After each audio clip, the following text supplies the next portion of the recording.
ప్రేక్షకులకు నమస్కారం. నేను మీ డాక్టర్ పిఎస్ సాగర్. నేను అక్యుపంక్చర్ అండ్ ఫంక్షనల్ మెడిసిన్ ఎక్స్పర్ట్ని. గత 20 సంవత్సరాలుగా నేను second life rehabilitation hospital Banjara Hills road number 2లో ప్రాక్టీస్ చేస్తున్నాను. ఈరోజు మీకు అవగాహన కలిగించబోయే టాపిక్ వచ్చేసి యాంకిలోజింగ్ స్పాండిలోసిస్, అంటే వెన్ను సమస్యలు, వెన్ను పూస కంప్లీట్గా ప్రాబ్లం వచ్చే ఇదొక రేర్ సమస్య అని మనం చెప్పొచ్చు, ankylosing spondylosis. So first of all ఈ వెన్ను సమస్యలో ఈ యాంకిలోజింగ్ స్పాండిలోసిస్ అనే కండిషన్ ఎలా డెవలప్ అవుతుంది, దాని మూలాలు ఏంటి, అండ్ దానికి కంప్లీట్గా అసలు ఎక్కడా క్యూర్ లేదు అని చెప్పేసి చాలామంది ప్రచారంలో ఉంది. డెఫినెట్లీ దీనికి ఉంది, ట్రీట్మెంట్ ఉంది, చాలా అద్భుతంగా ఫలితాలు కూడా ఉన్నాయి. సో దయచేసి ఎలా దీన్ని ప్రివెంట్ చేయాలి, ఎలా దీన్ని నాన్ సర్జికల్గా కానీ అండ్ అనవసరమైన పెయిన్ కిల్లర్స్ వాడకుండా ఎలా దీన్ని రికవర్ చేసుకోవచ్చు అనే వీడియో ఈరోజు మనము అవగాహన కలిగించబోతున్నాము. సో దయచేసి ఈ వీడియో కంపల్సరీ లాస్ట్ దాకా చూడాలని నేను అందరినీ కోరుకుంటున్నాను. So first thing, ankylosing spondylosis అంటే ఏంటి? సో ఏం లేదండి, ఇది ఒక ఆటో ఇమ్యూన్ డిసార్డర్ అంటారు. అంటే ఇమ్యూన్ సిస్టంలో ఒక పెద్ద మ్యాల్ ఫంక్షన్. అంటే ప్రతి ఒక్కరికి రోగనిరోధక శక్తి పని ఏంటండి? మీకు చిన్న దెబ్బ తగిలినా మానేటట్టు చేయాలి, మిమ్మల్ని ఆరోగ్యంగా ఉంచేలా చూసుకోవాలి, వైరస్ బ్యాక్టీరియా లాంటి హార్మ్ఫుల్ థ్రెట్స్ నుంచి మిమ్మల్ని కాపాడాలి. అది ఒక నార్మల్ ఇమ్యూన్ సిస్టమ్ చేయాల్సిన ఫంక్షన్. కానీ ఇమ్యూన్ సిస్టమే డిఫెక్టివ్గా మారిపోయి మిమ్మల్నే మీ మీదనే దాడి చేసి మిమ్మల్ని డ్యామేజ్ చేసే పరిస్థితులు, అంటే హీరోనే విలన్గా మారిపోయినట్టు అనమాట. మన శరీరాన్ని కాపాడాల్సిన వ్యవస్థనే మనకు వ్యతిరేకంగా మారిపోయి మననే డ్యామేజ్ చేయడం అనేది జరుగుతూ ఉంటుంది. సో ఆటో ఇమ్యూన్ డిసార్డర్స్లో 80 రకాలు ఉన్నాయి. దాంట్లో యాంకిలోజింగ్ స్పాండిలోసిస్ అనేది ఇది ఒక కండిషన్. సో ఈ కండిషన్లో ఏం లేదండి, కంప్లీట్గా top to bottom immune system దీని మీద కంటిన్యూగా దాడి చేస్తూ ఉంటుంది. బాడీలో హెవీగా ఇన్ఫ్లమేషన్ పెరుగుతూ ఉంటుంది. ఆ ఇన్ఫ్లమేషన్ వల్ల బాగా సివియర్గా డిహైడ్రేషన్కి గురవుతూ ఉంటుంది. దానివల్ల ఈ డిస్క్లన్నీ కూడా డీజనరేట్ అయిపోవడం, డ్యామేజ్ అవ్వడము, ఇమ్యూనిటీ దాడి వల్ల డ్యామేజ్ అవ్వడము, అండ్ ఈ డిస్క్లన్నీ ఫ్యూజ్ అయిపోయి ఇదంతా కూడా ఒక ఫ్లెక్సిబిలిటీ. చూడండి, ఈ మొత్తం స్పైన్లో మీరు డిస్క్లు కనబడుతున్నాయి కదా, ఈ డిస్క్ల వల్లనే మనకి ఫ్లెక్సిబిలిటీ అనేది ఉంటుంది. సో కంప్లీట్గా ఈ ఫ్లెక్సిబిలిటీ అనేది పోతుంది. ఈ కర్వేచర్లో కంప్లీట్గా డిఫెక్ట్స్ అనేవి వచ్చేస్తాయి. మెల్లిమెల్లిగా స్పైన్ స్ట్రైటన్ అయిపోవడం స్టార్ట్ అవుతూ ఉంటుంది. స్పైన్ స్ట్రైట్ అయిపోయి ఒక వెదర్ బొంగులాగా మారిపోతూ ఉంటుంది. ఎందుకంటే ఇదంతా ఫ్యూజ్ అయిపోయి వెన్నుపూస మొత్తం కూడా డీజనరేట్ అయిపోతూ ఉంటుంది, డ్యామేజ్ అవుతూ ఉంటుంది. వీళ్ళకి ఏ ట్రీట్మెంట్ కూడా పనికిరాదు. జీవితాంతం జస్ట్ కొంతవరకు ఉపశమనం పొందడానికి స్టెరాయిడ్స్, పెయిన్ కిల్లర్స్ జీవితాంతం వాడుతూ ఉంటారు రుమటాలజిస్ట్ దగ్గరికి వెళ్ళి. దానివల్ల కూడా వాళ్ళకి పెద్దగా అంటే పోను ముదిరిపోతూ ఉంటే మనకి ఉపశమనం అనేది కూడా కనబడదు. అంటే అది ఏ విధంగా పనిచేస్తుంది అనుకోండి, శరీరం ఆకలి వేస్తుందని చెప్తుంది. ఆకలి వేయకుండా మందు వేసుకుంటే ఎంతకాలం మీరు ఆకలిని ఆపగలరు? అలాగే కొంతవరకు స్టార్టింగ్ స్టేజెస్లో మీకు ఉపశమనం కలుగుతుందేమో కానీ బట్ పోను తీవ్రత పెరిగిపోవడము, డ్యామేజ్ పెరిగిపోవడం, స్టేజెస్ పెరిగిపోవడం వల్ల మీకు అవి బేసిక్ హెల్ప్ కూడా చేయలేకపోతూ ఉంటుంది. అండ్ పేషెంట్ కంప్లీట్గా మొబిలిటీ అనేది పోతుంది. మెడ తిప్పడం కానీ, స్పైన్ నడుము తిరగకపోవడం కానీ, కంప్లీట్గా స్టిఫ్నెస్, హెవీ స్టిఫ్నెస్ అనేది క్రియేట్ అవ్వడం జరుగుతూ ఉంటుంది. స్పైన్ మెల్లిమెల్లిగా ఇలా స్ట్రైట్గా మారిపోతుంది. సో అలాగే మారిపోయి ఇక్కడ మన డార్సల్ స్పైన్లో ఎక్కడో ఒక చోట ప్రొలాప్స్ అవ్వడం స్టార్ట్ అయ్యి మెల్లిగా కంప్లీట్గా ఇలా బెండ్ అయిపోవడం పూర్తిగా మనం చూస్తుంటాం. చాలామంది ఊర్లలో నడుములు ఇలా వంగిపోయి వాళ్ళు కనబడుతూ ఉంటుంది. సో అలా కూడా అవ్వచ్చు. లేదా సివియర్గా నరాలు కంప్రెస్ అయిపోయి వాళ్ళు కంప్లీట్గా బెడ్ రిడన్ అన్న అయిపోవడం జరుగుతుంది. కంప్లీట్గా మనం చెప్పాలంటే ఆ స్టెరాయిడ్స్ వాడేసి మన అవయవాలు దెబ్బతినడము, ఎముకల లోపల నుంచి కుళ్ళిపోవడము, హార్మోన్స్ కానీ సెన్స్ ఆర్గన్స్ దెబ్బతినడము, పెయిన్ కిల్లర్స్ వాడి ఇంకా మనం చెప్పాలంటే కిడ్నీ, ఇవన్నీ వైటల్ ఆర్గన్స్ దెబ్బతినడము. సో రకరకాల అనారోగ్యాలు, ఒకవైపు జస్ట్ రిలీఫ్ కోసం వాడే మందుల వల్ల అన్ని రకాల అనారోగ్యాలు, అండ్ లోపల ఇమ్యూనిటీ సహకరించకుండా పూర్తిగా దాడి చేయడం వల్ల ఇంకా సో అన్ని రకాలుగా ఆరోగ్యం, ఆయుష్ అనేది హరిస్తా పోతుంది. అండ్ విపరీతంగా జీవితాంతం సఫర్ అవ్వాల్సిన పరిస్థితి కూడా క్రియేట్ అవుతూ ఉంది. సో ఫస్ట్ ఆఫ్ ఆల్ ఈ ఆటో ఇమ్యూన్ డిసార్డర్ని ఎలా రెక్టిఫై చేయాలి, ఫంక్షనల్ మెడిసిన్లో దీనికి ఎలా పరిష్కారం అనేది ఉంటుంది అని చూసుకోవాలి. సో ఫస్ట్ థింగ్ చెప్పాను కదా, స్టేజెస్. ఫస్ట్ స్టేజ్లో ఎవరికి తెలియదు, నొప్పి ఉండదు, పెద్దగా సిమ్టమ్స్ ఏమి ఉండవు. నొప్పి ఉంటేనే ప్రాబ్లం అని కాదండి, నొప్పి లేకపోయినా కూడా ప్రాబ్లమ్స్ ఉంటాయి, కానీ మనకు తెలియదు, ఇంకా సిమ్టమ్స్ బయటికి రాలేదు. ఎందుకంటే నరాల మీదనే ఎక్కడో ప్రెషర్ పడితేనే మనకు తెలుస్తుంది.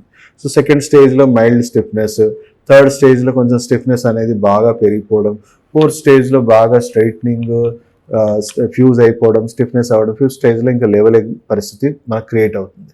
సో ఎంత అర్లీగా మనం ఈ వైద్యం స్టార్ట్ చేస్తే అంత తక్కువ డ్యామేజ్తో మనం దీని నుంచి బయటపడవచ్చు. ఎంత లేట్గా వస్తే కొన్ని డ్యామేజెస్ పూర్తిగా ఎప్పటికి ఉండిపోతాయి. ఓకే, నేను ఫంక్షనాలిటీ ఇంప్రూవ్ చేయగలను, వాళ్ళ నార్మల్ నొప్పులు బాధలు లేకుండా వాళ్ళని కూడా నార్మల్ లైఫ్కి తీసుకురావచ్చు. కానీ కంప్లీట్గా అంటే మనం గుడ్డు పగిలింది, కంప్లీట్గా ఎంత చేసినా ప్యాచ్ వర్కే. అంటే ఎంత తక్కువ డ్యామేజ్ అవుతే అంత తక్కువ ప్యాచ్ వర్క్తో మనం బయటపడతామని చెప్పొచ్చు. సో ఫస్ట్ థింగ్, ఈ ఆటో ఇమ్యూనిటీని ఫంక్షనల్ మెడిసిన్లో ఎలా డీల్ చేస్తాం? సార్, మనం పుట్టాక మనకు డెవలప్ అయ్యే వ్యవస్థలే రోగనిరోధక శక్తి, గట్ హెల్త్. సో ఇది మెయిన్గా ఈ రెండు వ్యవస్థలు మనము పుట్టాకనే డెవలప్ అవుతాయి.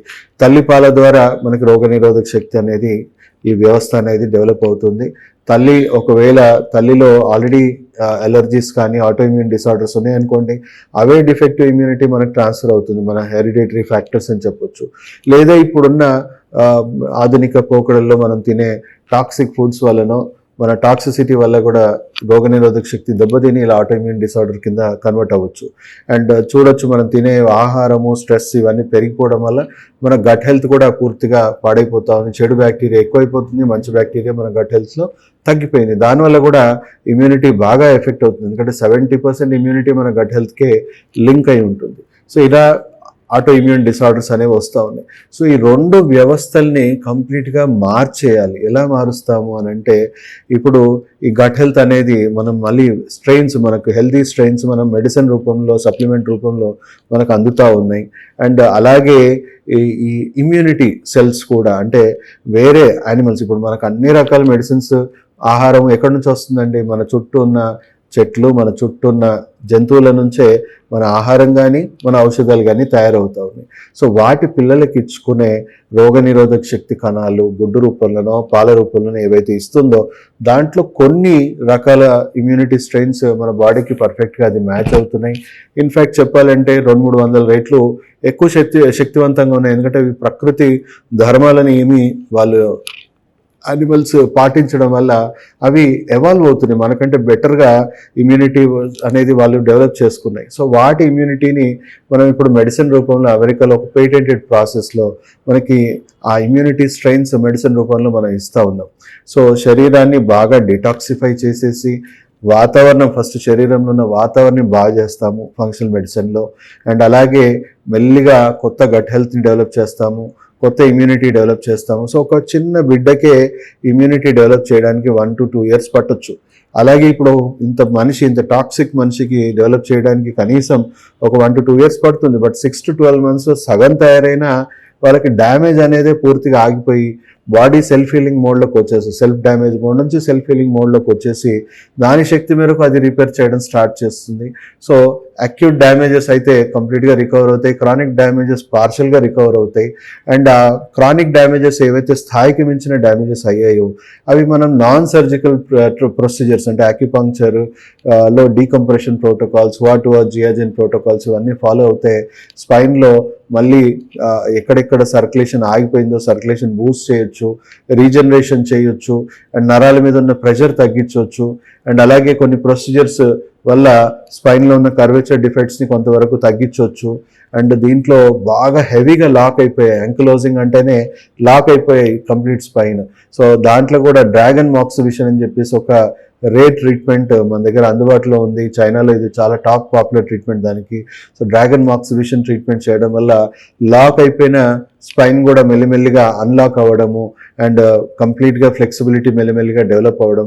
సో 3rd స్టేజ్లో వచ్చారనుకోండి, అసలు ట్రేసెస్ కూడా లేకుండా రికవర్ అయిపోవచ్చు. 4th స్టేజ్లో పార్షల్గా కొంతవరకు డ్యామేజెస్ అనేవి ఉండిపోతాయి, బట్ కంప్లీట్ నార్మల్ ఫంక్షనాలిటీ వాళ్ళకు కూడా మనం కలిగించవచ్చు. 5th స్టేజ్లో ఉన్న వాళ్ళకు కూడా కొంతవరకు సర్జరీసే లేకుండా, కొంతవరకు, అందరికి కాదండి, కొంతవరకు కండిషన్స్ 5th స్టేజ్లో కూడా చేయి దాటిపోయిన కండిషన్స్ మనం ఏం చేయలేము.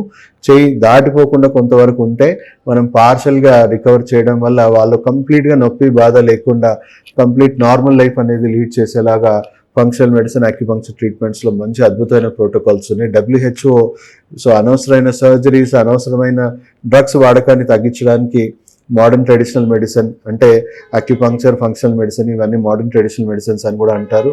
సో డెవలప్ చేస్తూ ఉంది. ఇప్పుడు వరల్డ్ వైడ్ 51% డాక్టర్స్ దీన్ని రికమెండ్ చేస్తున్నారు, రెఫర్ చేస్తున్నారు. ఎందుకంటే హార్మ్ఫుల్ ట్రీట్మెంట్స్ ఏమీ తీసుకోవాల్సిన అవసరం లేదు, అద్భుతంగా ఫలితాలు వస్తూ ఉన్నాయి కాబట్టి.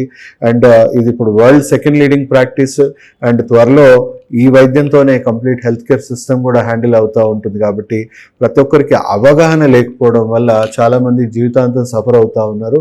సో కేవలం అవగాహన కలిగించడానికి ఈ వీడియో చేస్తున్నాం. ఎందుకంటే ఈ 2-3 సంవత్సరాలు ఈ పాలసీస్ అన్నీ డెవలప్ అవుతాయి, అవేర్నెస్ పెరుగుతుంది, కానీ అంతలోపు చాలామందికి ఇంకా ఇవి తెలియకపోవడం వల్ల వాళ్ళు ఇంకా pain killers, steroids, harmful treatments తీసుకొని విపరీతంగా సఫర్ అవుతున్నారు. సో దయచేసి ఈ ప్రాబ్లంతో సఫర్ అవుతున్న వాళ్ళందరికీ కూడా ఈ వీడియో షేర్ చేసి వాళ్ళందరికీ కూడా అవేర్నెస్ కలిగించాలని మీ అందరినీ కోరుకుంటూ సెలవు తీసుకుంటూ మీ డాక్టర్ సాగర్.